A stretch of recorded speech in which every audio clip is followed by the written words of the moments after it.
ఇక్కడ మున్సిపాలిటీ ఆఫీస్కి సంబంధించి నిర్మాణాల విషయంలో కొంతవరకు ఆరోపణలు కావచ్చు, ఏదో డబ్బును వేస్ట్ చేశారు.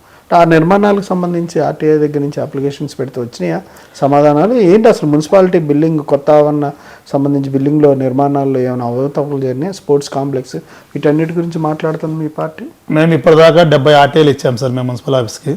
70 ఆర్టీఐలు ఇప్పటిదాకా ఆన్సర్ రాలేదు. ఇప్పుడు కట్టిన కొత్త నూతన భవనం ఏదైతే ఉందో మున్సిపల్ ఆఫీస్ ఉందో అది 18.5 కోట్లతో కట్టినట్టు వాళ్ళే చెప్తున్నారు. అక్కడ అంత ఖర్చు పెట్టాల్సిన అవసరం లేదు.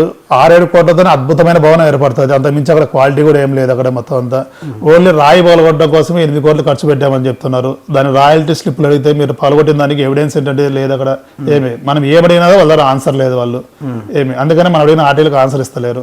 ఆ క్రికెట్ స్టేడియం విషయంలో వస్తే కనుక దానికి నేనే ఇచ్చాను 1,70,00,000తో నేను మొత్తం అంతా ఫ్లడ్ లైట్స్ మన లైటింగ్ పెట్టేసేసి తర్వాత స్క్రీన్ పెట్టేసి అంతా గ్రాస్ వేసి నీట్గా చేస్తామని చెప్పాను. నాకు ఒక 6 సంవత్సరాలు ఇచ్చారా? 6 సంవత్సరాలు నాకు లీజ్కి ఇమ్మని చెప్పి అడిగాను నేను. ఏమి అది వాళ్ళు యాక్సెప్ట్ చేయలేదు. ఇప్పుడు ఏం చేశారు? 3.5 కోట్లు ఖర్చు పెట్టామంటున్నారు. 3.5 కోట్లు అక్కడ అసలు ఖర్చు కనపడతలేదు. తర్వాత ఇంకా 2 కోట్లు కావాలంటున్నారు ఫ్లడ్ లైట్స్ పెట్టేసేసి తర్వాత స్క్రీన్ పెట్టేదానికి. ఎక్కడ చూసినా అవినీతే సార్, ఎక్కడ చూసినా అవినీతే. నేను 1,70,00,000 నేను క్యాల్కులేట్ చేసి ఇచ్చాను నేను. అలాంటి దాన్ని 3 times పెంచి చేస్తున్నారు వాళ్ళు. ఫ్లడ్ లైట్లు కూడా కలిపి మొత్తం అంతా కలిపి చెప్పాను నేను. ఇప్పుడు ఉన్నాయా? లేవు. స్క్రీన్ లేదు, ఫ్లడ్ లైట్స్ లేవు, ఏమీ లేవు. వాళ్ళు గ్రాస్ వేసారు. ఆ గ్రాస్ ఇట్లా అంటే లేసి వస్తుంది మొత్తం అంతా. అది ఎంత అవినీతి అంటే అంత అవినీతి. ప్రతి కార్యక్రమంలో కూడా అవినీతి సార్, మొత్తం అవినీతే. అది వీటన్నిటి మీద ఇంత అవినీతి జరుగుతున్నప్పుడు అవినీతి నిరోధక శాఖ అధికారులు ఏమైనా చర్యలు తీసుకుంటా ఉన్నారా?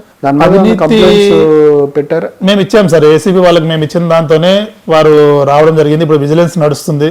మేము మళ్ళీ విజిలెన్స్ వాళ్ళకి కూడా ప్రాపర్గా ఇస్తాం. ఆల్రెడీ విజిలెన్స్ ఎంక్వైరీ నడుస్తుంది. ఆల్రెడీ త్వరలో మేము తీసుకెళ్లి విజిలెన్స్ కూడా కంప్లీట్ విజిలెన్స్ వాళ్ళకి ఇస్తాం. మేము పూర్తి 2019 మున్సిపాలిటీ ఏర్పడిన నాటి నుంచి ఇప్పటి వరకు ఏం జరిగిందో ప్రతి ఫైలు క్షుణ్ణంగా చూడాలి. మొత్తం అవినీతిని వెలికి తీయాలి. ప్రభుత్వానికి చిత్తశుద్ధి ఉంటే రేవంత్ రెడ్డి గారు చెప్తున్నారు కదా బీఆర్ఎస్ పాలనలో మొత్తం అవినీతి జరిగిందని చెప్తున్నారు కదా, మీరు చెప్పేది నిజమైతే కనుక మీరు నిరూపించండి. మీరు మేము చెప్తున్నాం ఓకే, మా ప్రభుత్వం ఉన్న టైంలోనే ఇక్కడ కాంగ్రెస్ పార్టీ ఈ మున్సిపాలిటీ రూల్ చేసింది. ఏమి ఆ టైంలో జరిగిందని మేమే చెప్పాము. మా టైంలో ఇదో వీళ్ళు చేస్తుంది తప్పు చేస్తుందని చెప్పాము మేము. మరి మీరు కనుక నిజంగా చిత్తశుద్ధి ఉంటే దాన్ని వెలికి తీయండి. ఇప్పుడు ఎందుకు వెలికి తీస్తలేరు మీరు? అంటే మీ ప్రభుత్వం మీ కాంగ్రెస్ వాళ్ళు రూల్ చేశారనే మనకొండ మున్సిపాలిటీని వెలికి తీయండి. మీ చిత్తశుద్ధి నిరూపించుకోండి మీరు.